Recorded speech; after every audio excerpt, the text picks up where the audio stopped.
Hello, everybody. Welcome to the Zoom program of the Menachem Begin Heritage Center in Jerusalem. My name is Paul Gross. I'm a senior fellow here at the Begin Center. It's my great pleasure to welcome you to another of our English events. Those of you who are regulars will know that we have events both here at the center itself and also virtually here on Zoom. And we cover all manner of topics pertaining to Israeli current affairs and Israeli history, and also wider issues that are relevant for the Jewish world and Israel's foreign relations and security. And today it's my great pleasure to be joined by a returning guest, Tom Gross, who is a British journalist, a Middle East expert, human rights advocate, and he's a former Jerusalem correspondent for the Sunday Telegraph of London and the New York Daily News. Before that, he was Prague correspondent for the Daily Telegraph. His opinion and commentary articles have appeared in a broad range of publications, from liberal institutions like The Guardian to conservative publications like the Wall Street Journal. I can also recommend on his YouTube channel, he has a series of conversations and interviews with a number of very important and interesting guests. Tom, thanks so much for joining us. Hi, good evening, Paul. Nice to be with you. Hi. So what we're going to be discussing is the recent election in the United Kingdom and the return to power after many years of the Labour Party with new Prime Minister Keir Starmer.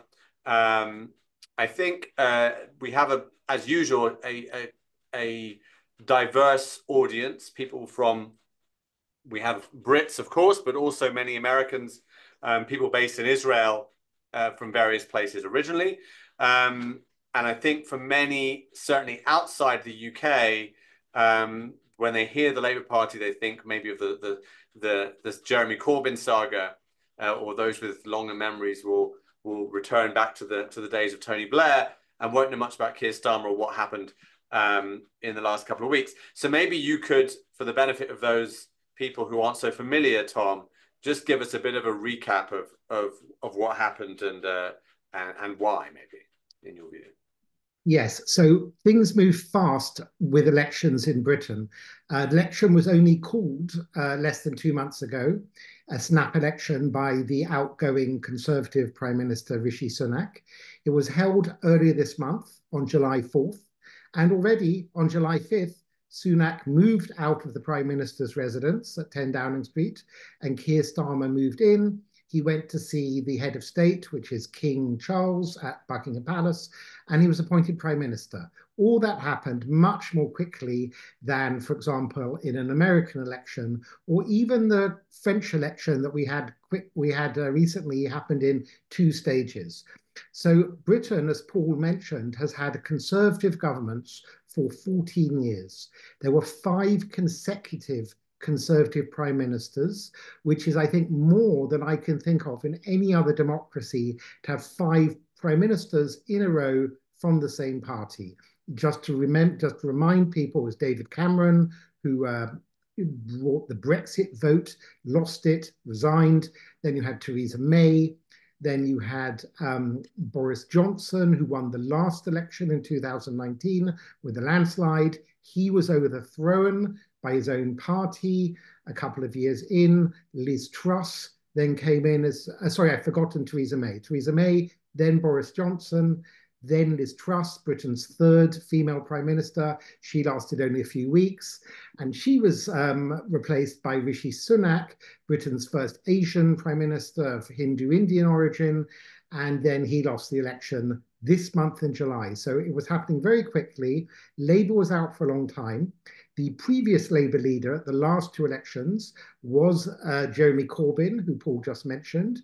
Corbyn was one of the most left-wing politicians in Britain or in the British Parliament, really more of a Marxist than a social democrat, closer to real hardcore socialism. He was also obsessed with, let's call it, Palestine and Israel, but not only, because he also befriended Holocaust deniers. He befriended the Iranian regime state broadcaster. He referred to Hezbollah and Hamas, the well-known terror groups, as his friends.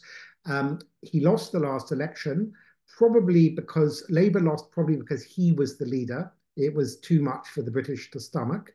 And Keir Starmer, who'd been part of his cabinet, won the competition to take over, the last election being 2019. And then Starmer, in the last 4 years, has ruthlessly purged the party of Jeremy Corbyn and some of his supporters. Corbyn himself was thrown out of the party. Starmer shifted the party in the public consciousness from the far left to the centre or centre-left, and therefore managed to win a landslide, or it's one of the reasons he managed to win a landslide earlier this month, July 4th. So that sums up the last few years. You can ask me more detail if you want afterwards. The subject of anti-Semitism in particular, as well as Israel, were major issues for the general public, not just for the Jewish community in Britain, in this election, because one of the reasons that Labour failed to win the last election, or at least perceived to have failed to win, was Corbyn's positions on supporting, Hamas and Hezbollah, and allowing anti-Semitism to fester within the left of his own Labour Party. So Starmer made a big deal of ridding his party supposedly of anti-Semites and so on. And it was a big issue in the campaign. And therefore, it comes as a disappointment to all those British Jews and supporters of Israel who voted for Labour this month, and there are many. In fact, we are led to believe that Jews voted for Labour more than the general population did. About 45% of British Jews are estimated to have voted Labour. Starmer won with about 34%, which was enough to give him a majority in Parliament, the complicated way the British electoral system works. But since then, in these 3 weeks that they've been in power, his government has moved very quickly to take various decisive steps which have disappointed or even angered supporters of Israel, among them Jews and also Israel. Paul, before I go on speaking, because I would like this to be a discussion as well, do you have any points you'd like to come back on what I've said so far? Yeah, I mean, look, I do want to ask about those developments in recent days and the changes. Maybe also if you can include how you think the regular anti-Israel demonstrations on the streets of London have played into the election, because one of the things that some people may be aware of is that even though Labour won with a landslide, there were a number of seats that they didn't win, which they would normally have won because they were challenged by let's say anti-Israel. I was going to say pro-Hamas. In many cases, I think that's probably fair. But certainly anti-Israel independents who won in what should have been safe Labour seats. So if you can sort of those two things.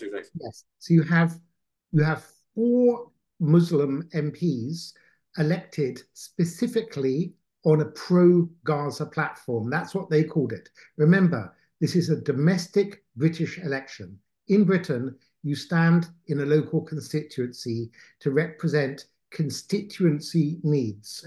So that would be, local authority matters, education, crime, health, traffic, whatever, local council, sewage works. And yet, these campaigners had Palestinian flags at all the rallies. Some of them even chanted Allahu Akbar at their election rallies. And they defeated some Labour candidates who themselves were very anti-Israel, but not apparently anti-Israel enough. You also have, in addition, a fifth candidate, Jeremy Corbyn, now standing as an independent, also going on and on about Gaza. He won his constituency against the Labour candidate. And you also have a couple of MPs from the Green Party.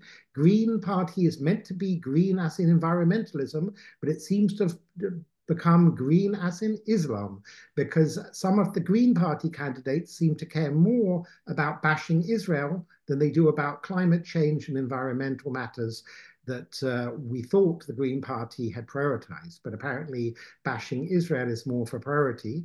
And then you also have MPs within the Labour Party who are very, very anti-Israel.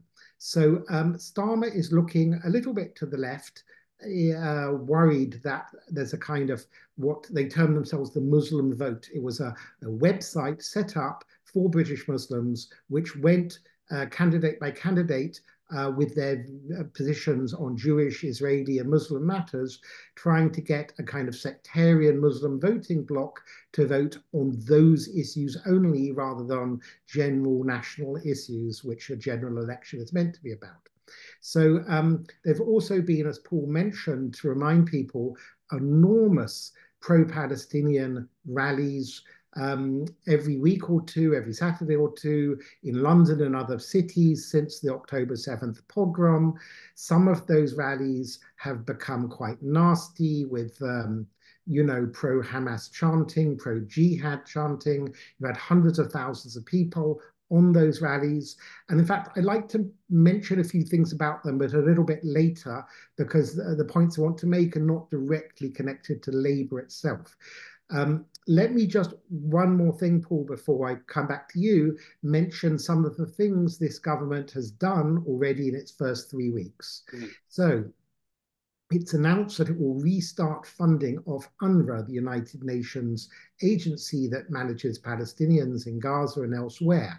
Now, one might think that's a good thing, except money for UNRWA is essentially money for Hamas. We know beyond a shadow of a doubt that UNRWA employees participated in the murders and rapes and kidnappings of October 7th.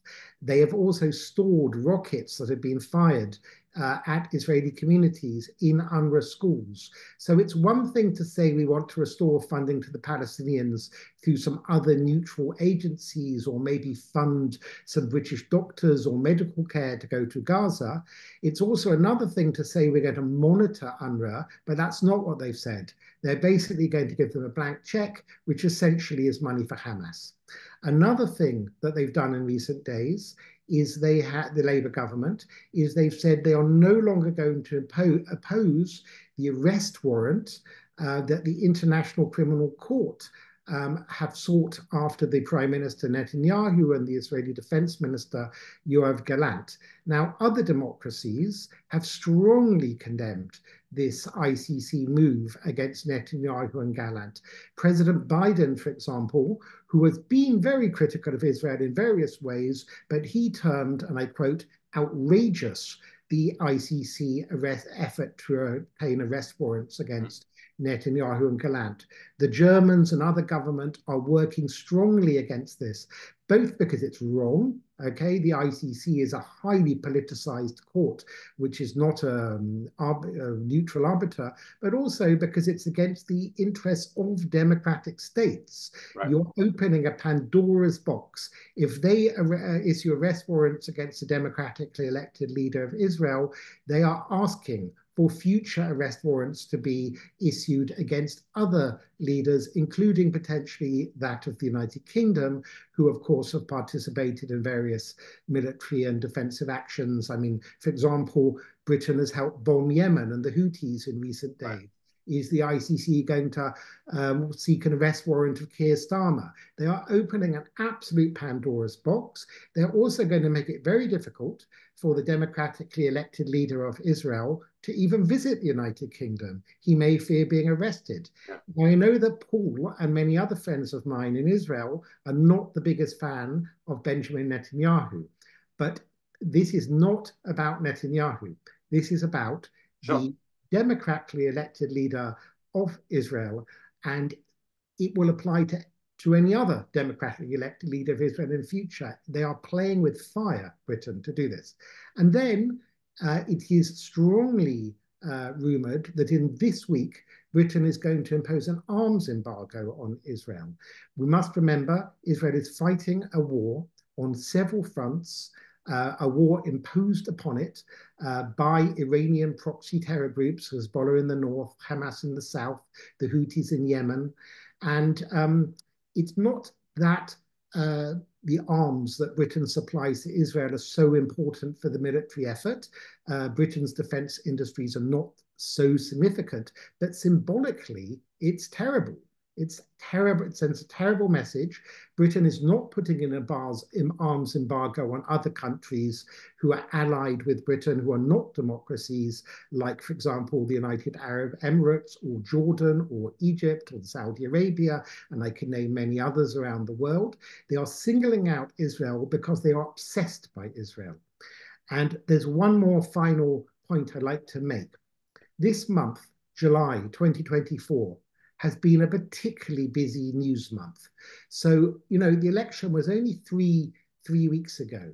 And in these 3 weeks, the British Foreign Secretary, the new one, David Lammy, the Foreign Minister, has made one visit. He's visited Israel in order to berate and lecture Israel. He hasn't gone anywhere else in the world, like Ukraine or anywhere else. But in these 3 weeks, since July 4th election, we've had an election in France which saw the rise of both the extreme left and extreme right, who together got more than 50% of the vote. We've seen an assassination attempt which almost killed the former American president and frontrunner to be next president, Donald Trump. We've seen Trump make a somewhat contentious vice presidential pick of J.D. Vance. We've seen the Democratic Party turn against President Biden, Obama, George Clooney, and others, eventually pushing him out. All in these 3 weeks. We've seen Kamala Harris suddenly wrapping up a nomination in no time without being opposed. Also for Britain, we've seen a particularly busy summer of sport. So in other words, British attention has been elsewhere. Why do I mention this? We've had the European football championships, which only take place every 4 years, and Britain got through to the final for England, I should say, got through to the final for the first time, Paul will correct me if I'm wrong, ever on foreign soil in a major competition. That's right. That's right. And there was a big news item in Britain, in England. I'm not just mentioning it's a sporting item. Right. I'm trying to show how much is going on other than Israel in Britain. We also had Wimbledon, tennis, which is a big thing in England. Today, Britain got its first Olympic gold. We have the Olympics. So this is one of the busiest, speaking as a journalist now, the summer months are often regarded as a quiet season, July and August. I cannot recall such a busy international news month ever in my career in July. And also, of course, most people in Britain are more concerned with domestic issues. There are many economic and other domestic problems in Britain, you know, and the National Health Service, prison overcrowding, education, and many other things. And yet, in these 3 weeks, the absolute obsession with Israel, that they have almost every couple of days in recent days made some very controversial moves against Israel, which are out of step, this is the British government, with Britain's close allies, Germany, France, America, and Italy, and other countries. And, you know, many Jews in Britain had given Starmer the benefit of the doubt. They said, no, Labour has changed. It's not so obsessed by Israel and Jews. Many people I know voted for Labour on that presumption. And now we have the chief rabbi, who is, you know, not a conservative. And we have the new head of the British Board of Deputies of British Jews, who used to be a councillor for the Labour Party of Keir Starmer in the Camden district of North London. So he's a Labour Party member writing an article. The new president of the Board of Deputies wrote an article yesterday in the London Sunday Times, really expressing enormous concern with Keir Starmer. And the chief rabbi has asked for an emergency meeting with Keir Starmer. So those Jews who wanted to give Labour the benefit of the doubt, which is probably a majority, I think are really quite taken aback by the speed which this government is acting against the democratic state of Israel, which supposedly is an ally of the United Kingdom.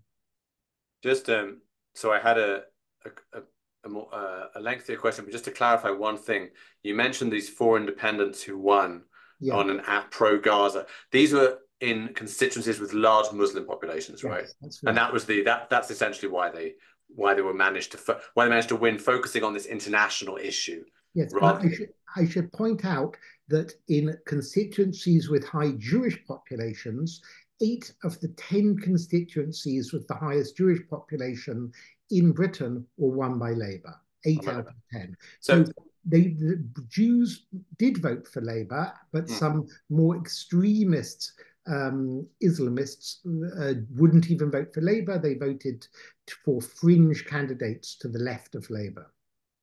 Yeah, so I wanted to ask you this. I feel like it's quite so a lot of times when we read about things happening in countries in foreign countries or countries that we're not so familiar with, I mean, not so much the case I'm from the UK, but certainly people that aren't from Britain, then I think it's tempting to sort of look at it in quite a black and white way, and we're all guilty of it in some ways when we're talking about other countries that we're not so familiar with. And I think some of the, because of what you just mentioned, this sudden turn or seeming turn against Israel by the British government, to say, oh, it was all Keir Starmer is basically just, a Jeremy Corbyn clone, and that doesn't ring true for me at all from what I've seen of Keir Starmer. Not least that he really did an awful lot to, as you said, to purge the party of the Corbyn influence. And whether or not this is relevant, but it's worth knowing, I think his wife is Jewish. Okay. And yeah. My question to you is, what do you think that this is? I mean, we'll see what transpires in the next months or so, but do you think that Starmer is sort of influenced by the left of the party, that he's feeling the pressure from the left of the party, or is it just that although he's not Corbyn, he's also, a relatively left-wing guy, he's a human rights lawyer, and he's to some extent just, not immune to the sort of kind of anti-Israel or let's just say very sympathetic to the Palestinians atmosphere that pervades the human rights community more generally? Yes, I pretty much agree with everything you've just said. Look, Starmer is definitely not a Corbyn light. They're very different characters. Starmer would never refer to or consider Hamas or Hezbollah as his friends. He would not share platform with Holocaust deniers like Corbyn did. It's not just on matters of Israel or Jews. I mean, Corbyn, I remember, was once asked, which foreign leader do you most admire in the past? And he answered Erich Honecker, who was the worst of the communist dictators in East Germany. So, Corbyn admired everyone from, I think, Nicolas Maduro of Venezuela. There, right now, as we speak, anti-Maduro demonstrations going on in Argentina, Spain, even in London, against the corrupt, fixed, rigged election yesterday in Venezuela. So Starmer is not some total leftist Trotskyite like who sides with the worst dictators of the world, like Corbyn.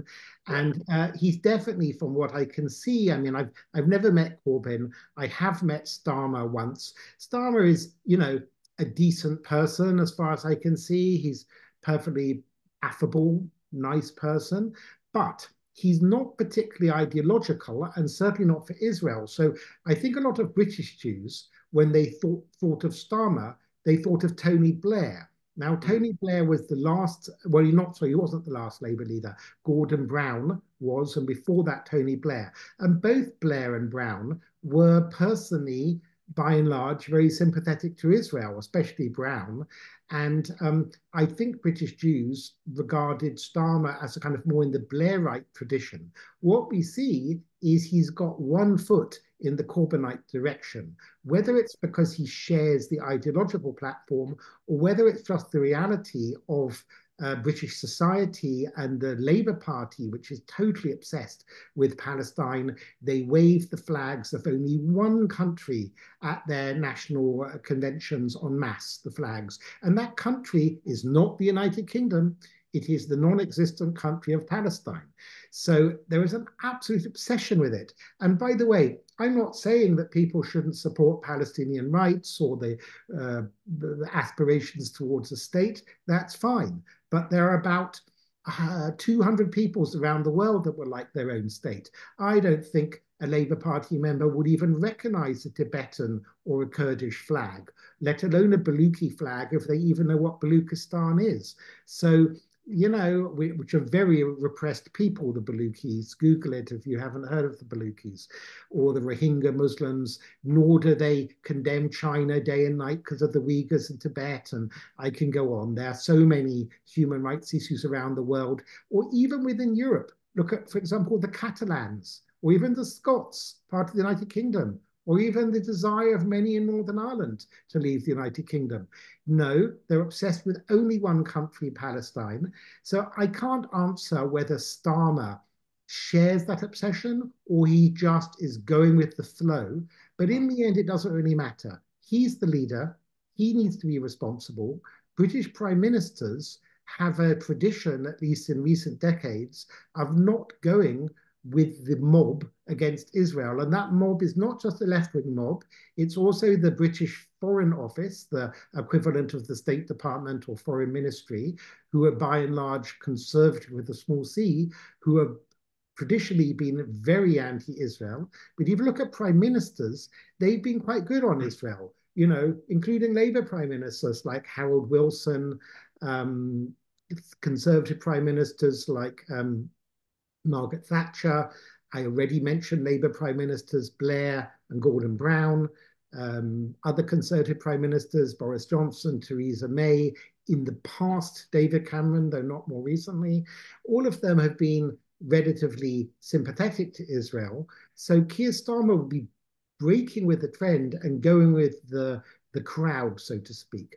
One final point, but it's maybe for a different discussion. You mentioned Starmer's wife is Jewish, and indeed Starmer has said that they keep a form of Shabbat, Friday night meals at the Starmer household, and they're members of a Reform or Liberal synagogue. That's what he said. No doubt to doubt him, although I might point out that he was spotted on last Friday evening at the opening of the Olympics in Paris during Shabbat, and on a previous Friday at one of the football matches I mentioned before. So he obviously doesn't keep Shabbat with his family every Friday evening. The fact that his wife is Jewish is neither here nor there. It might make her or Starmer a little bit more aware of anti-Semitism. Their children are Jewish from Halakha, are being brought up as members of a Reformed Jewish synagogue. So he may be more sensitive to anti-Semitism.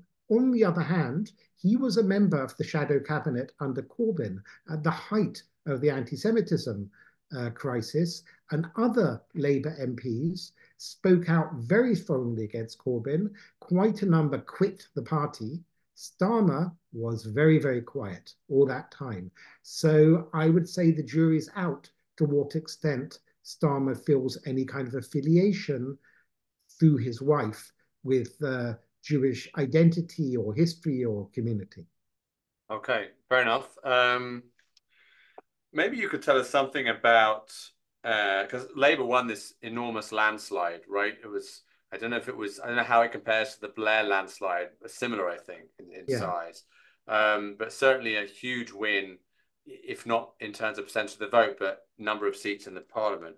Do you think that other centre-left parties, including in countries like Israel and the United States, could have something to learn from how Labour got that victory, or how they responded to far Yes. left? Yes, I do. Although let me just explain first of all for anyone who doesn't know, because of the so-called first past the post system in the United Kingdom, you can get a huge landslide with not actually that many votes. So one of the reasons they got a landslide is people were sick and tired of the Conservatives after 5 consecutive prime ministers, especially in the last government where they overthrew their own prime minister twice. Another reason was the vote on the right was divided. There was the so-called Reform Party led by Nigel Farage, who previously had led the Brexit campaign, or one of the leaders, and they got, I can't remember off the top of my head, but something like 15 or even more percent of the vote, maybe it was higher, and they took votes away from the Conservatives, therefore delivering Labour certain constituencies, much as in past era, there was something called the Social Democratic Party that split the vote away from Labour in Britain and made it easier for the Conservatives to win consecutive elections. So part of Labour's election victory is due to the fortune of having the right split or having a system that allows them to get a big victory. Nevertheless, it was very impressive of Starmer. And Starmer did something which I, for one, have long argued, especially to Israel, actually, to the Israeli opposition. So if you look at why, or one of the reasons why, Benjamin Netanyahu repeatedly wins elections, of which he's now won many in Israel. Just to remind you, a couple of years ago, there were about 5 elections in a row, and Netanyahu either won them or there were kind of ties, and therefore Netanyahu stayed in power. So we have to look at Israel. Israel, there are about 6 or 7 opposition parties, which for all intents and purposes have almost no difference in major policy. They're minor differences. And I'm sure people watching in Israel here know them, but remind people who are not watching in Israel, you have center-left parties, one led by Benny Gantz, one led by Yair Lapid, Yesh Atid it's called. You have the Labour Party in Israel, which is really also center-left. You have Meretz a bit more to the left. Then you have other parties which don't quite fit in with right or left, one led by Avigdor Lieberman, another by Gideon Saar, and you also have Naftali Bennett, and they could go on. So in other words, you have about 7, maybe even more, maybe these are just the parties that cross the threshold.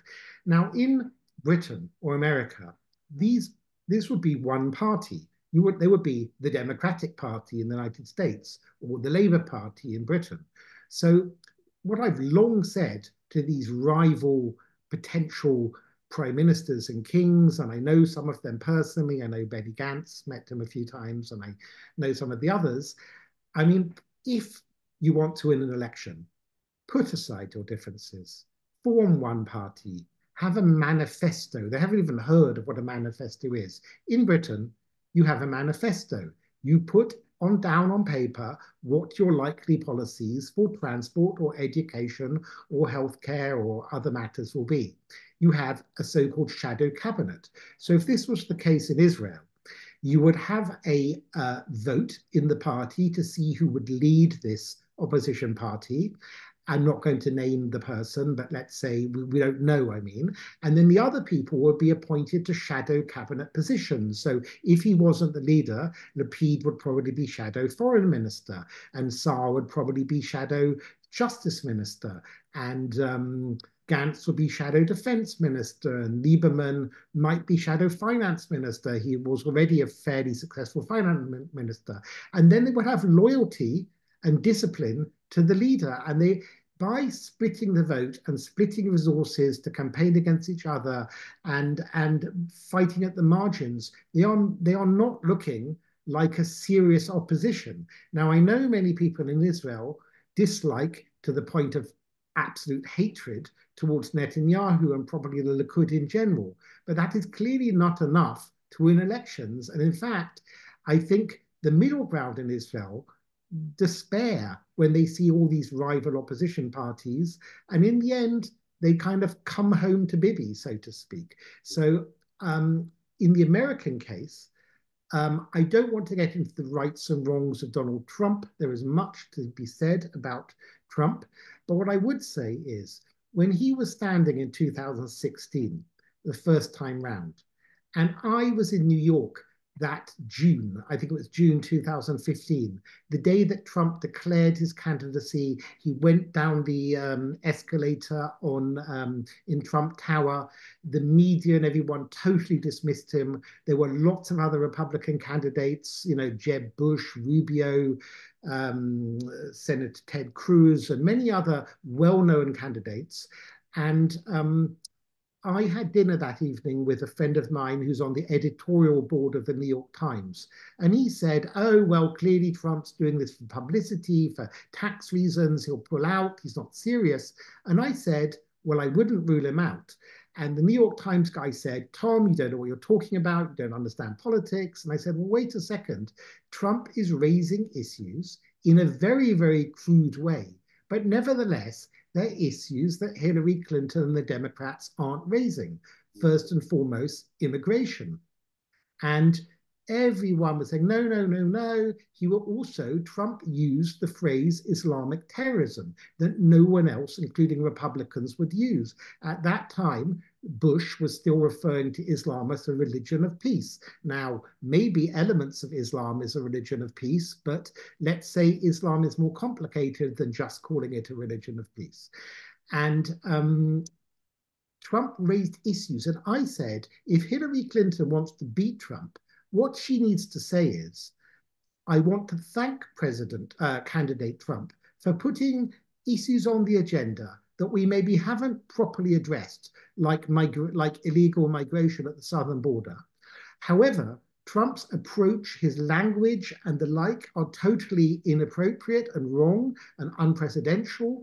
And I want to put forward a more moderate, creative platform on this issue. Anyway, I don't want to get sidetracked too much on American politics. All I'm trying to say is that in Israel, so much is about attacking Netanyahu. In America, so much is about attacking Trump. What Starmer did is he didn't spend day and night demonizing conservative leaders. He could have demonized Brexit or Nigel Farage or Boris Johnson. Of course, there were criticisms of all those three, but Starmer put forward a positive vision based on moderation and unity. And it would be my strong advice to the Israeli opposition in an Israeli context, because of course Israel is a different system, a different culture, but nevertheless an Israeli system to do something similar. And in the United States, and of course we don't know how the American election will go, but if Trump wins this November, I would say that one of the reasons he will win, and he's still ahead in the polls, is the Democratic Party have spent so much energy going after Trump on all the reasons from Kingdom Come why you shouldn't vote for Trump, not just in terms of attacking him in debate on TV, but legally and so on. What they haven't done is have a proper contest for who will be the best Democratic candidate. They anointed Joe Biden, even though clearly at this age, he wasn't necessarily their best candidate, or at least they should have had an open primary back in December. And if Biden had been the best candidate, he would have won. And now they're repeating it with Kamala Harris.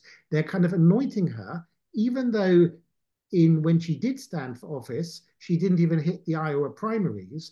And again, this is the equivalent of in Israel, Benny Gantz and Lapid not having primaries, and also Lapid. None of these parties have primaries.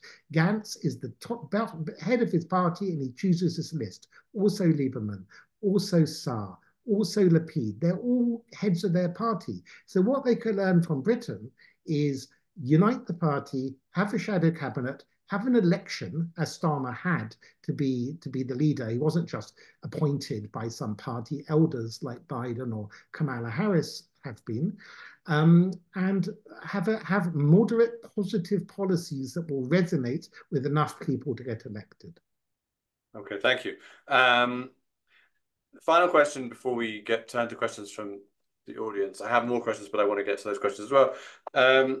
What you mentioned in passing the British Foreign Office, but I wonder if you could talk about other British institutions, and I'm thinking in particular of the media, that maybe are playing a role in the way that the climate, the political climate is turned against Israel. Yes, I wouldn't just say playing a role. I'd say they are playing the central role. Okay.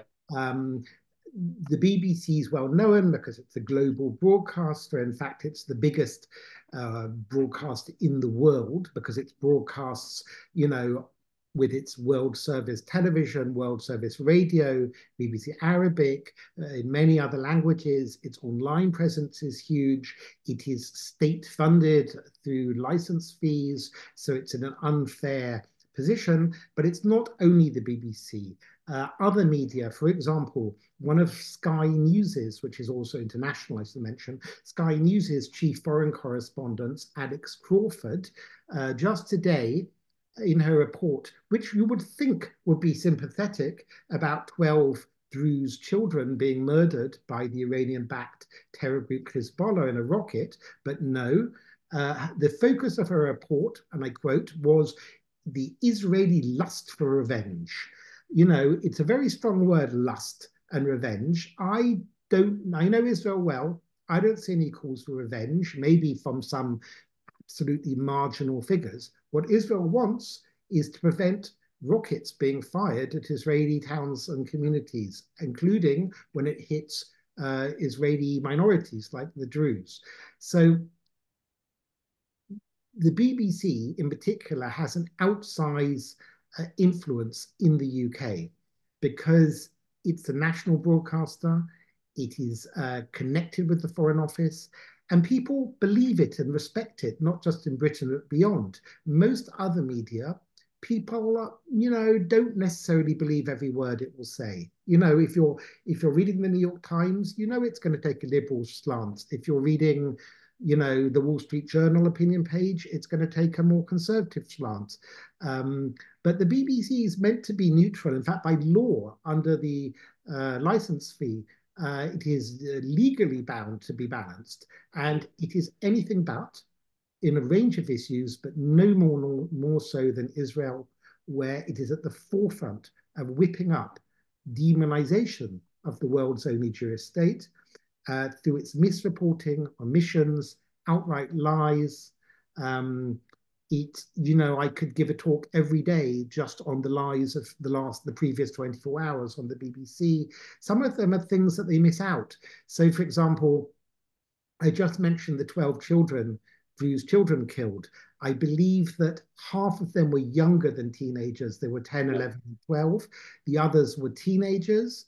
But the BBC and other media, in the same report, first, some of them just said young people or residents, and one report said mostly teenagers, even though half of them are not teenagers, they're younger than teenagers.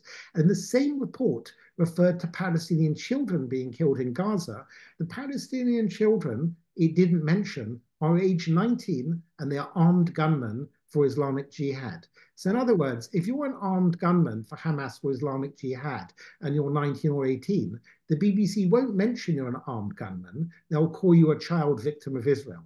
If, on the other hand, you're playing football, soccer on a Saturday late afternoon, and you're murdered by an Iranian proxy terror group who's deliberately targeting civilians, which is not something Israel does, Hezbollah's act deliberately targeting civilians is in flagrant violation of international law. Now, the BBC and other journalists know this, so they have to kind of cover it up. They have to say, we're not sure it was Hezbollah, even though Hezbollah claimed responsibility for the attack before they realized the victims weren't Jews, and then they suddenly denied it was them. For their own domestic political reasons. So the BBC and others do everything to muddy the waters. They suggest we don't know it was Hezbollah, it might have been Israel, it might have been a false flag operation. Then they muddy the ages, they don't mention their kids, etc., or they say it's occupied territory or whatever. They say everything to get away from reporting the story. Now, it's not only the BBC. I just mentioned Sky News reporting a lust for revenge. It's many other media. But the BBC are respected. They have an enormous news reach globally. I mean, it's not just in Britain. I don't know how many people who later become prime ministers of everywhere from Pakistan to Somalia say they learned English listening to the BBC World Service. They also influence teachers, university professors, and so on. So there is a kind of hysteria in Britain. It's not necessarily worse than it is in the media of other Western democracies. I don't want to let off the hook media in some other European countries and parts of Canada and the United States, but there's a kind of, the BBC is a national institution. I don't think there's the equivalent of that in other countries, in democracies anyway. Yeah, I think there is. Yeah, I think it's really impossible to. Yeah, and sorry, one more thing. Sorry, you asked other things.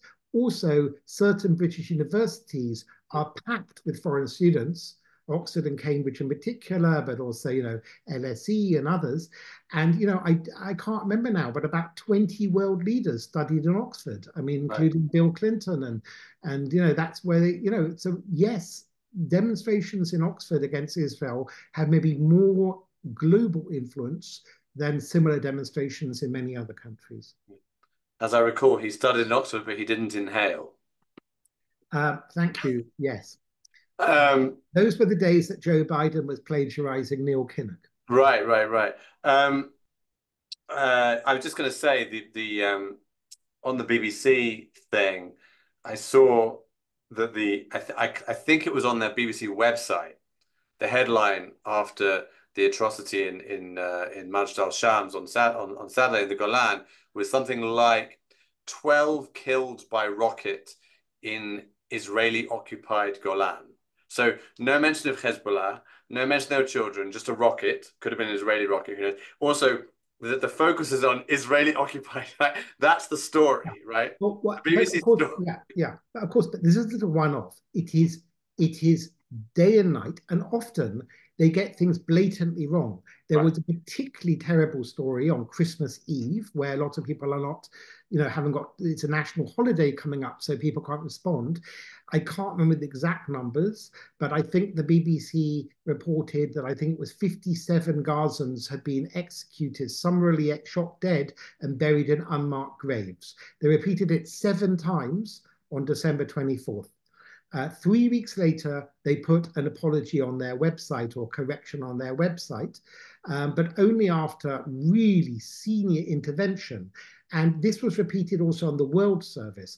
I can't remember the details. If you're interested in my views on the BBC, I have written a long essay published in March on the BBC's coverage of this conflict in Sapir magazine, SAPIR, which is an American. That's Bret Stephens' publication, right? Bret Stephens, who's the New York Times columnist, is the editor. And he asked me to write on the BBC's role in whipping up hatred of Israel. And it's a long essay. It's free on their website. I can't remember the website, but I have gone into much more detail about the BBC coverage. It's the current edition because it's a quarterly on the BBC in Israel, SAPIR magazine. Okay, I'll try and find that and link to it. Okay, thanks, Tom. Let me get to some questions from the audience. Firstly, there was I don't know if you can answer this off the top of your head, maybe not, but Steve Nadler wanted some clarification about the relative Muslim and Jewish populations in Britain as a percentage of the British population. Okay, let's start with the Jewish population. I don't have the figures off the top of my head, but the answer, in short, the answer is, how do you calculate it? The members of Jewish communities is definitely below 300,000, somewhere between 250,000 and 300,000 out of a total population of, what is it, about 65 million now? 65 million, yeah. 5 million. So you can see it's a small proportion. However, I am one of those people who are not counted in those numbers, even though I'm British and Jewish, because those numbers are based on synagogue membership and various other ways of calculating. So I would guess, and I myself am an atheist, I would guess that they are probably double that number of people who may identify culturally or in one way or other as Jewish, or maybe they're half Jewish or whatever it is. So officially the number is 250,000 or so, but maybe they're 2 or 3 times that number who may regard themselves as Jewish, but not in those figures. However, having said that, there are some Jews in Britain who do not, virtually anti-Semitic even, or they're certainly more aligned with the Palestinian cause than they are with Israel. So I'm not sure that it necessarily corresponds being Jewish and pro-Israel. Then Muslims. I don't have figures to hand. I can't remember. I think it's about I I 3 or 4 million. think Yeah, I think it's about 4 million. yeah. Look, um, they're also illegal, quite a lot of illegal migration in Right. Britain that might not be counted that number. They, of course, the people who oppose Israel in Britain are not only from within the Muslim community, and there are some Muslims, not so many, who certainly do not share the anti-Israel views of others in the Muslim community. As in America and elsewhere, the anti-Israel invective also tends to come these days much more from the far left than the far right, Mm. which thankfully the extreme right in Britain is really quite small. There is a more sort of nationalistic right around, the Farage and others, but they're not anti-Semitic. I wouldn't say there might be a few individuals, but by and large they're not anti-Semitic. Um, but there are it's an obsession of the left or the hard left, and it's difficult to know just how big the hard left are. But as we've seen by the Labour Party moving against Israel, it's maybe bigger than people, including Jews in Britain, would like to admit. But there's also a lot of kind of wishy-washy feeling against Israel by people who just don't know any better. So Yeah. look, if I didn't know anything and I just turned on the news and I saw these pictures from Gaza, and then I was told Israel was deliberately bombing hospitals and starving people, and there was mass starvation, I would also say, my God, there has to be a ceasefire right now. This awful country, Israel, how can they supply arms, blah, blah, blah. And you have people, not just in Britain, you have Kamala Harris and even Biden at one point, repeating what is an absolute lie, a blood libel, that there is mass starvation in Gaza. There is not. There may be here and there hunger shortages because Hamas are stealing food, but there are also shortages of food in poor areas of Israel and in most countries. There is no mass hunger, let alone starvation in Gaza. But if that's what you think, so an ordinary middle of the road person is naturally going to sympathize with the population of Gaza. And indeed, I also sympathize with the population of Gaza. The problem is what the BBC and others don't tell us is that Israel was not occupying Gaza on October 7th. Israel had left Gaza 18 years earlier on is it 18 years, in 2005. Not a single Jew, other than a couple of hostages, has been in Gaza. Not a single. And by the way, Jews have lived in Gaza on and off for 3,000 years, about twice as long as Islam has existed. For Right. the first time, not a single Jew was in Gaza. So there was no occupation by Israel. We've heard these lies about this really tight siege, and no concrete, and yet we've seen Hamas have built something as impressive as the London, tube, underground subway system. They have built shopping malls, so there can't have been that much shortage of concrete. We have told during this conflict that there was no electricity in Gaza. We have told there are no functioning hospitals, and then 3 weeks later, we're told again, oh, the hospitals are a bit short of supplies. They're all functioning. There's never been electricity cut off. I mean, maybe for a couple of hours in the course of a war. Even now, there are thousands, in fact, sorry, tens of thousands of bloggers, of Gaza bloggers, posting every day on TikTok and Instagram, including showing scenes they won't show on the BBC of food markets and so on. So they obviously have enough electricity to charge their mobile, their cell phones every day. There is the only people who have been shown in the media looking like they're starving were not starving. Either they were photos taken from Yemen or the Syrian wars and falsely attributed to coming from Gaza, or there were a couple of very tragic cases where some kids had cerebral palsy or other handicaps which are nothing to do with Israel. It's often in Gaza, there's a particularly high number because lots of clans marry within the clans, their cousins and so on. So there is unfortunately a certain amount of disabilities in Gaza. So they have taken photos or videos of these kids and claimed they're malnourished, but it's not malnourishment. So I don't want to say that Israel hasn't done anything wrong or bad. It has. It's a war. Wars are ugly. But it is such a blood libel to suggest that this war is uniquely terrible, or there's mass starvation or denial of food or electricity or whatever. And at the same time, there really is mass starvation in other conflicts, in particular Sudan, and they don't care less. So we've heard from the very same people screaming Free Palestine and the river to the sea. A couple of years ago, they were screaming Black Lives Matter. But when Black people are actually dying in enormous numbers in Tigray province in Ethiopia and in Sudan, and there's a new genocide starting up in Congo, you will find almost no reporting, almost no questioning. Or today, Turkey, which is a NATO member state and aspires to the European Union, heavily bombed the Kurds. You won't find that prominently in the news. You'll have to look around for it. Okay, this is a British ally. For all I know, Britain supplies weapons to them. Certainly, there's no talk of an arms embargo or taking President Erdogan to the International Criminal Court by Britain. In fact, I often ask people, as a little quiz, can you name which country in Europe is militarily occupied with many settlers in the European Union? Paul, which one is it? Northern Cyprus, you mean? Correct. Northern Cyprus, 50 years ago, was invaded by Turkey, that occupies half the island, that expelled Greek refugees until now. There's a military occupation and moved in settlers from the Turkish mainland. And it is not mentioned. This is inside the European Union. You wouldn't know about it. This is also Muslims v Christians or whatever.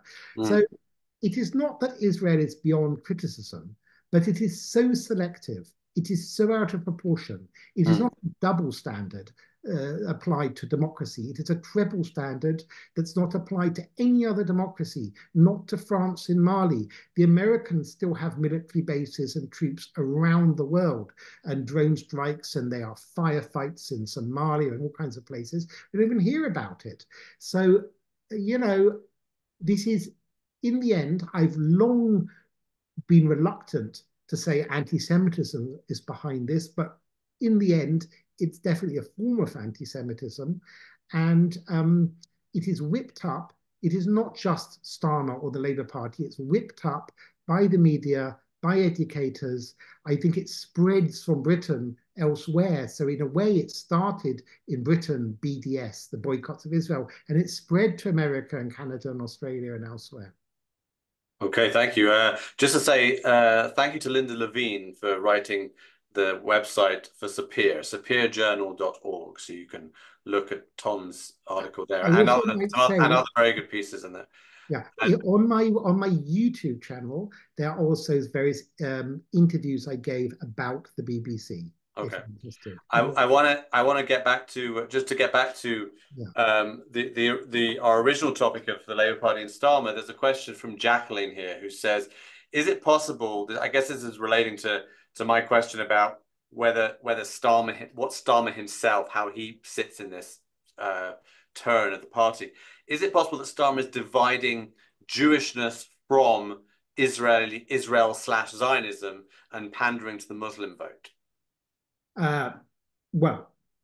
Yes and yes. But what I would say is that even though the British Jewish community are not the most fiercely Zionist community in the world. The vast majority of Zionists, in the sense that they believe and Yeah. support in the existence of the state of Israel. Most Jews have friends or family members in Israel. So the idea of separating Jews from Israel is preposterous. It's like, it's like separating, I don't know, it's probably more than like separating, British Indians from India or something. I can't think of another example, but Yeah.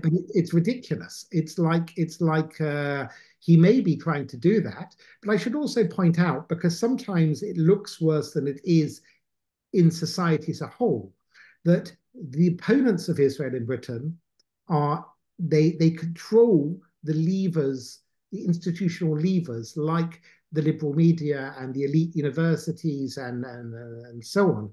But I think the general public is not so against Israel, or indeed anti-Semitic, as one might look at, as one might see from a distance. So I think Starmer's making a mistake. I think most British people regard Israel correctly as an important ally, as a democracy. And I think Starmer may be misjudging. He may be placating his own Labour Party, but he may be misjudging a wider population if he thinks, moving against a follow democracy is a popular thing for him to do. Yeah, actually, that relates to a question from Anne Levin, who says, "Are the non-Muslim Brits angry at the violent Hamas or pro-Hamas protesters, or are they afraid of them?" Um, And I'm struck by things like, anti-Israel protesters graffitiing the cenotaph and things like that. So there is this sense that the anti-Israel protesters are acting in a way which would presumably alienate many regular Brits who don't have any yeah. connection with Israel. So, for anyone who doesn't know, the cenotaph is the war memorial Right. in Whitehall in the middle of London. It's a little bit like the graffiti and defecation of the Liberty Bell in Washington and other important monuments a couple of days ago in Washington, D.C.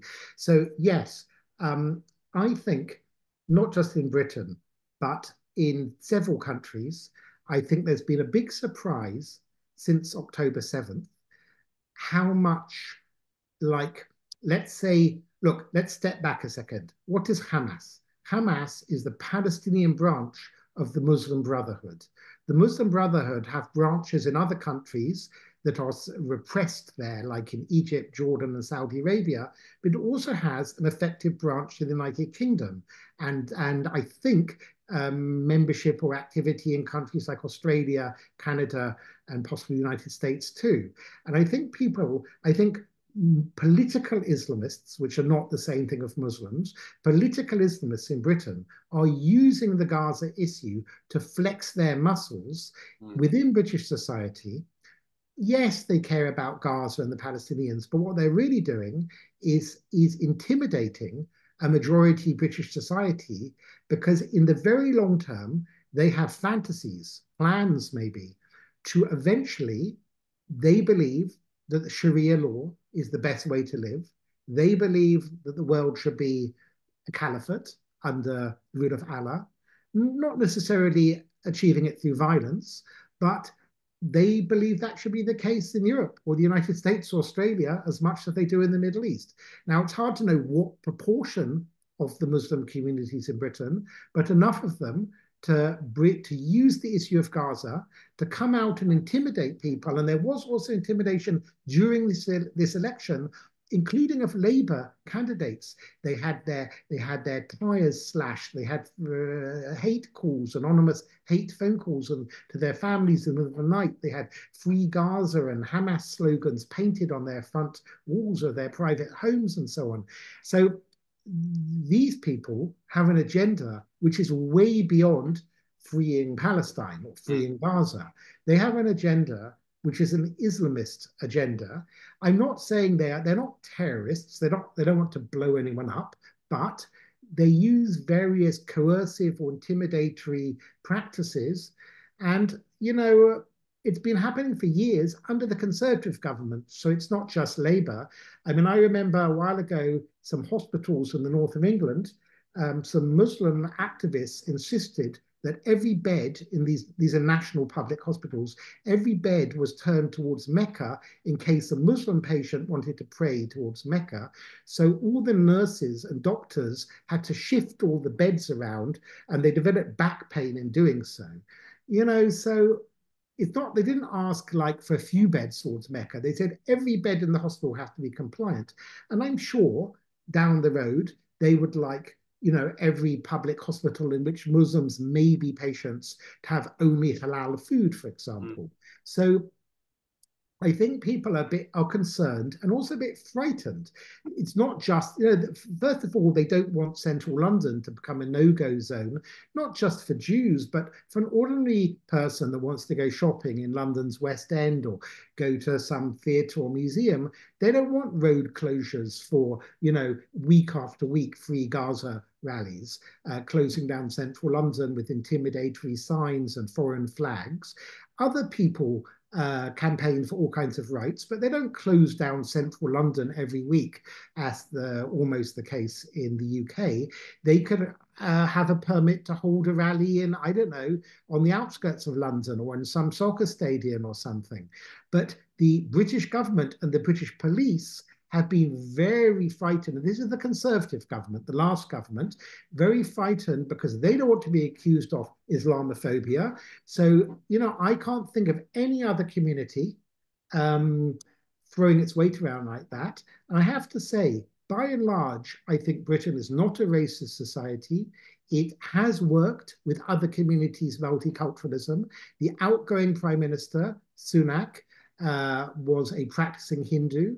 About half his cabinet, from Priti Patel to Suella Braverman to James Cleverly and others, are from all kinds of origins, from all kinds of parts of the world and all kinds of religious backgrounds. And Britain, and this is the Conservative Party, I think Britain, no one blinked, no one said, ooh, Sunak's a Hindu or an Asian. Just like Britain's had 3 female prime ministers, and no one said, oh, we have to elect a woman, or it was irrelevant whether Rishi Sunak was Hindu. It was irrelevant that Liz Truss was female. I mean, to 99% of people. But only one community, and again, it's not all Muslims, but a sizable number, at least are giving a good impression of not wanting to integrate. Hindus, Jews, Buddhists, they're not trying to impose Jewish practices on the whole population or political Judaism. And, a few years ago, I would not even have said these words. Anyone who did would probably be branded prejudicial. I think at this point, the majority of people in Britain, including Muslim friends of mine who don't, they want to live in Britain precisely because it's a liberal democracy. Their families have not come to Britain to bring Sharia law with them from, Pakistan or whatever. Yeah. It's not about numbers. And then what you have is non-Muslims, sort of fellow travelers, at the BBC and even in the police. So you also have this up to a point in America. Somebody asked me today, why weren't there more arrests in Washington, D.C. of protesters closing down Washington and damaging public property, and right by the same place where the January 6th riots took place, right by in Capitol Hill. And the answer I gave, which an American said, well, in certain states like California and DC, where the population is very liberal, the police chiefs are a little bit reluctant to act. They're not reluctant to act in, more Republican states like Texas or I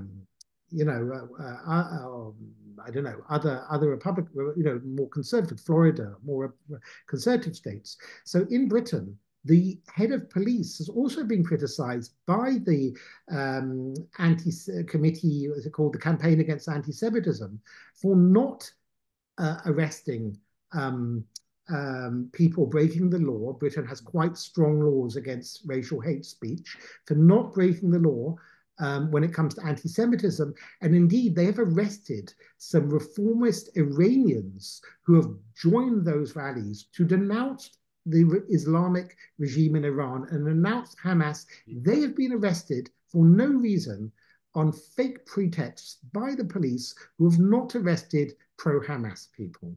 And I think we're in a very dangerous situation where the police are quick to arrest people protesting Hamas, but won't arrest people essentially supporting them.